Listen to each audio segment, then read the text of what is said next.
No one can survive a single day on Mars, but this man has to survive there for 4 years. He is trapped on this terrifying lifeless planet, and that is not even the worst part. All of his crewmates believe he is already dead. Back on Earth, more than 34 million miles away, his commander has officially declared him dead. They even held a funeral for him. Everyone believes that during the Mars mission, a piece of the communication tower smashed into his body. Without oxygen, he should have died within 60 seconds. And with a massive storm raging, there was no chance anyone could survive. For the safety of the rest of the crew, the captain ordered the rocket to launch immediately. They left Mars and started heading back to Earth, but no one expected Matt somehow survived the disaster. Fighting through the pain, he slowly makes his way back to the base. After doing the math, he realizes the food at the base can only feed one person for about 300 days, but the next mission from Earth will not arrive for another 4 years. So he carefully plans how to ration the food. He even labels every single food pack. One day after using the bathroom, Matt turns back and takes a look, and suddenly an idea hits him. If he wants to survive 4 years, he has to grow food on this barren planet. Luckily,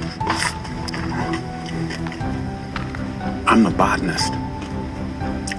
Matt puts on heavy protection, then opens the storage compartment under the toilet. Inside are the compressed bags of human waste left by his crew. Now this disgusting stuff becomes the key to survival. Next, Matt seals the entire lab with plastic sheets. He digs up Martian soil and spreads it across the floor. Then he cuts open the crew's precious supply and slices the potatoes into small pieces. But Mars is a dead planet. Getting water will be the biggest problem. Luckily, the spacecraft uses hydrazine as fuel, and when it breaks down, it can produce hydrogen. Matt pulls out about 200 pounds of fuel, then adds some rare metal to help separate the hydrogen. Next, he piles wood shavings around the setup and sparks it with a wire. When the hydrogen ignites, he finally manages to create water on Mars.